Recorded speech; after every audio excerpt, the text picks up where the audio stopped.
There are common refrains we've been hearing in the wake of the murder of George Floyd. It's time to take action. It's time to dismantle these structures, to take down the vestiges of slavery and colonialism that have been hundreds of years in the making. But how do we turn this awareness into action? To answer that, I'm pleased to welcome Rashad Robinson, President of Color of Change. Over to you, Rashad, in New York. Thank you so much for having me. It's a pleasure to be with all of you, and it's a pleasure to talk about racial justice, which is increasingly becoming a majoritarian issue as more and more Americans and hopefully people around the world wake up to racial injustice and commit themselves to doing the work.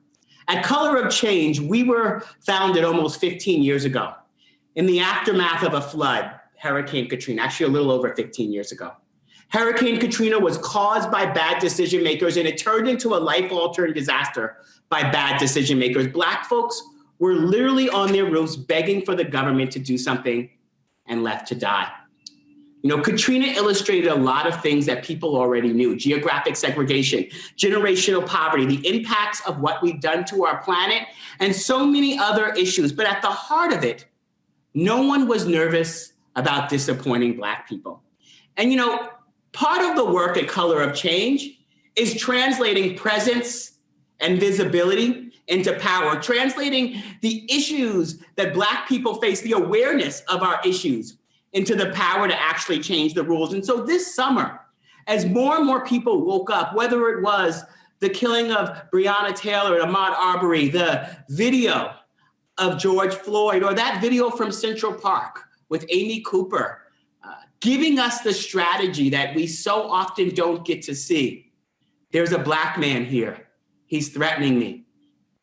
That, though all of those videos waked people up, but we recognize that presence alone doesn't actually translate into change. You know, the thing about presence and visibility, if we mistake that for change, we think that we've done something that we haven't actually done. We will think that a Black president means that we are post-racial. We will think that America, or maybe even the world, loving Black celebrities and Black culture means that America loves Black people as much as America loves Black culture. And America can love, celebrate, and monetize Black culture and hate Black people at the same time.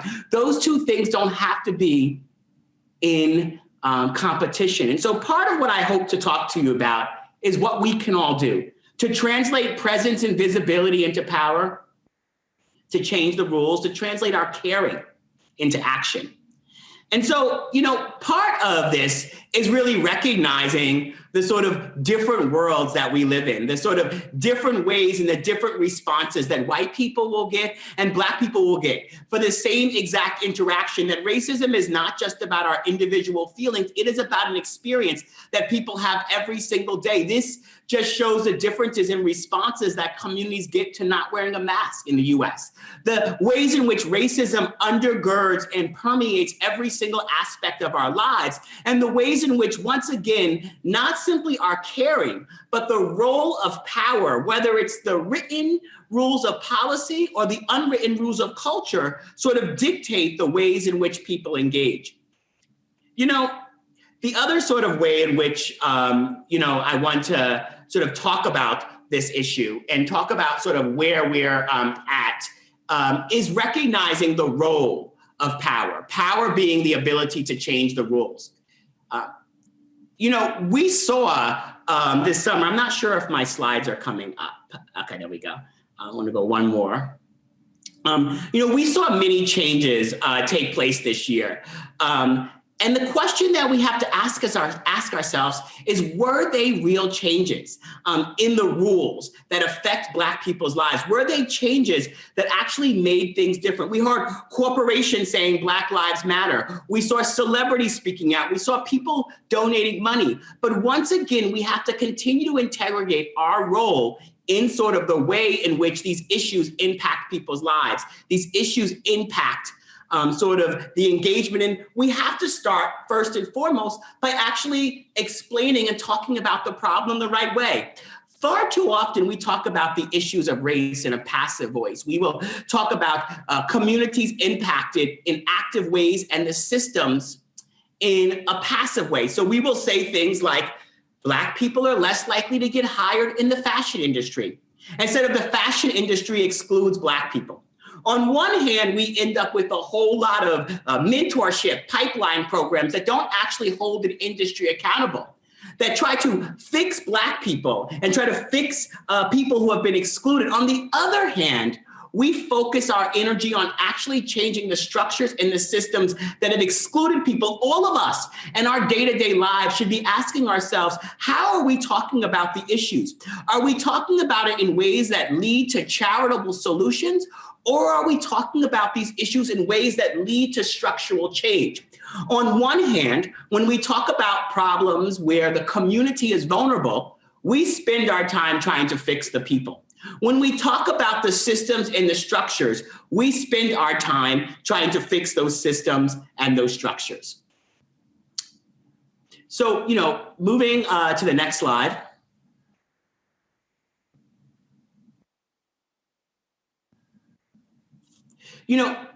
All of this really does lead to how we tell stories. When we tell stories that are unfortunate, we talk about inequality, injustice, and racism almost like it's a car accident, like it sort of just happened. And when we talk about systems like that they're unjust, we end up actually talking about justice and structural issues. So there's a way in which we talk about the policing issues that Black communities face, and we talk about it like it just sort of happened. And there's another way we can talk about it, and we talk about how issues are manufactured, how choices have been made by government, how systems are structured and set up and are getting the results that they are designed to get. In each of these situations, we are making choices about the stories that we tell ourselves, the stories that we tell the world. And as a result, the work that we end up doing to fix the problems that we're facing. Every single day at Color of Change, we're trying to face this head on. We're trying to face down the sort of ways in which these issues sort of impact people at a clear and structural level. And this gets down to whether or not we see racism as individual or structural. Can we go to the next slide? And so, what type of injustices do people see when they see a situation? We can see a situation as individual, or we can see a situation as systemic. When we see a situation as individual, we think about our role in compassion and empathy. And yes, many racist situations are individual. This is the instance of Ahmaud Arbery, who was tracked down in Georgia by white supremacists, and he was shot and killed. It was on video, and it was individual. Individuals had to do that action, but it was also structural. It was structural because for quite some time, those individuals that killed Ahmaud Arbery were let go free. They were not held accountable. The district attorneys in those jurisdictions decided that there wasn't sufficient evidence to charge, that with a lot of Black people that have been harmed and hurt on video, there was not going to be justice unless a community got involved. And think about how exhausting it is that every single time a situation hurts or harms your community, that you have to mobilize for some semblance of justice. That doesn't actually mean you have justice in the end. And so, yes, there's the individual action of a person believing that they can kill someone because of the color of their skin.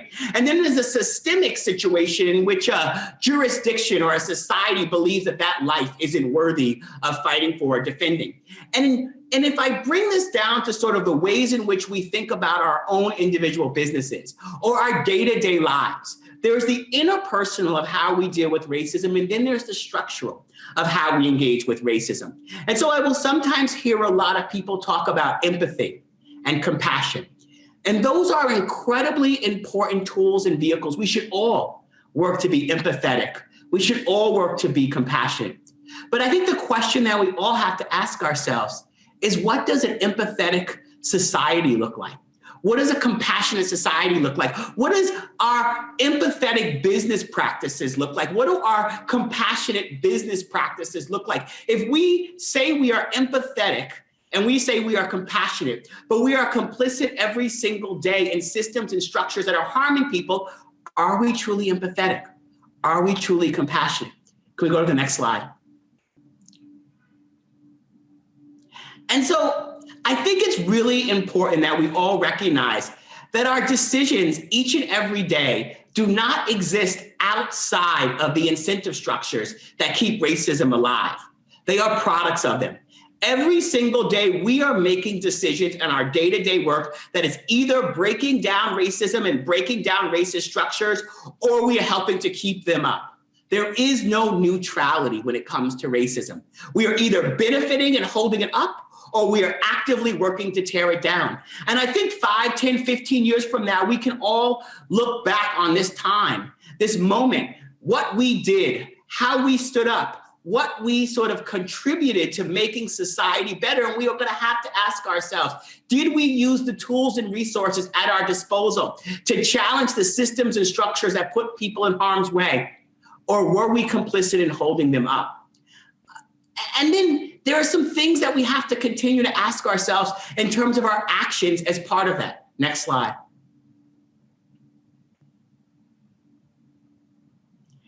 How will you allow yourself to be pushed? I think about this a lot. I think about this maybe because COVID has made the sort of personal training that kept me active and fit go away. I needed that personal training to push myself, to challenge myself, to move in ways that I may not move if I left up to my own devices. And so when we set up the tables in our businesses, when we set up the tables of advisors in our lives, who are we putting around those tables that will push us? How are we asking ourselves the tough questions about the decisions that we're making? Are we willing to have uncomfortable conversations and allow ourselves to be evaluated, not simply on the metrics that we hope people will see, but on the sort of things that people might not always tell us? How are those of us who have deep levels of power willing to put ourselves before communities to be able to question whether or not we are doing all that we can do?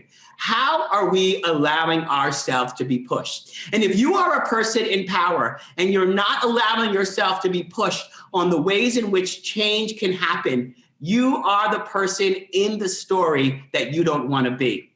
You are not the protagonist in the story of creating a more just world for all of us. You are not the protagonist in the story of how we make society better for all of us. Next slide. And so I want to end by offering up Color of Change as a resource, as an organization that can continue to sort of engage, challenge, and work together in this fight to change the rules. The reason why we talk about the difference between presence and power is because this summer we had unprecedented growth. Millions of people came not only to Color of Change, but showed up to uprisings around the country. Many folks raised their voices and voter registration numbers went up. People turned out to vote. People recognized the role that we can all have if we come together to work together. But the fight ahead will be about removing the barriers that far too often pop up in the way anytime change can happen. And so all of us in this moment need to close our eyes and ask ourselves the question, when the movie, when the documentary, when the story is written about this moment, who will our character be? Who will we be? Who will we have fought for? What systems and structures will we have upheld? How will we use our power and our relative position to make a better world? We're all gonna want to be able to tell that positive story. But whatever you are doing right now, and whatever you wake up to do tomorrow in the service of a better tomorrow, will be the story that actually gets told about your service. It's such a pleasure to be with you all, and I hope that we can continue to work together to build a more just and more freedom-full world. Thank you, Rashad. That was a really rousing talk. I was always wondering how we were going to get that same level of conviction that we have in our physical talks, but you did an excellent job. Thank you so much. I do have a few questions for you. When you and I first started talking a few months ago, we discussed how systemic racism and inequity are not issues confined to the United States. Over the weekend, I'm sure you saw French citizens were in the streets after a damning video emerged of 3 white police officers beating up a black music producer. We were just talking to David Lammy about systemic inequality and racism here in the UK. I mean, from your vantage point over in the US, what is your view of the way European countries are addressing these issues? I had a lot of conversations with Europeans, especially this summer, about racism. I had many non-Black folks reach out to me and talk about the horrible things that were happening in the US, many of them talking about the unique way that racism exists. I had many Europeans tell me that sort of racism is not the same in Europe. And to the extent that racism is different in all places where racism exists, I can believe that. But I do think that folks sometimes want to tell themselves a story that they are not part of the same structures and systems which have upheld capitalism, which have upheld slavery, which have upheld all sorts of systemic oppression. And so, when I talk to Black folks in Europe, when I talk to many folks of color and religious minorities, they will tell me stories of the systemic nature of inequality, of the day-to-day individual abuse that they get, the exclusion, the lack of visibility in conversation, even for the issues. And so, in an increasingly connected world that's connected through technology, that's connected through commerce, none of us are off the matrix of this. And all of us have a role, once again, in either upholding these systems or tearing these systems down. And the fact of the matter is that United States is a land or a multiracial democracy or a multiracial society of relative strangers, of people who have come from all different parts of the world and are trying to sort of make a way together. And that is challenging. And that exists all over the world. And where that exists, there will be hierarchies, there will be systems of oppression, and we cannot tear them down if we pretend they don't exist. We've just been talking to Christopher Wiley and Roger McNamee about the growing power of technology giants. I'm curious, and actually you had someone, David Lammy, was talking about cancel culture and using social media to take people down. What role does digital activism have to play in the battle for racial equity? Well, we increasingly live not just in geographic communities, but virtual communities. They allow us to connect with people of like minds. They allow us to have engagements with people. And so sometimes you can be way more connected with your virtual community than you can be with the people who may live in your neighborhood. And that's going to be increasingly part of how society grows. The challenge that we have with the platforms, once again, speaks to the ways in which inequality develops, where it's not unfortunate like a car accident, it is manufactured, it is by design. And so these platforms, which have been built for growth and profit at the expense of safety, integrity, and security, constantly sort of have incentive structures which allow for the sort of most hateful content to travel, which allow for radicalization of some of the worst sort of ideas and the worst sort of strategies, the white nationalist movements to be able to sort of gain steam. And so we see this on the platform. We've also been able to grow and reach more people, engage people through our activism. I mean, Color of Change started with a single email to about 1,000 people and has grown to a movement of 7.2 million Black folks and allies of every race. And just like the telephone or the TV or any other technology that has been used and leveraged in the service of activism, it can also be used and leveraged in the service of keeping people down.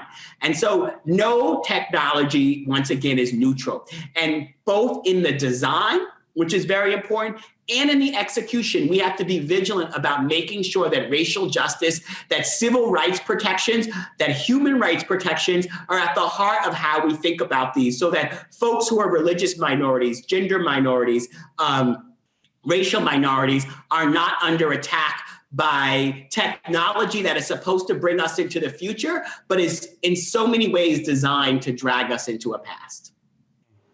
Thank you so much, Rashad, for your time today. I really valued your contribution and hope to meet you in person someday soon. Forward to it, yeah. All right.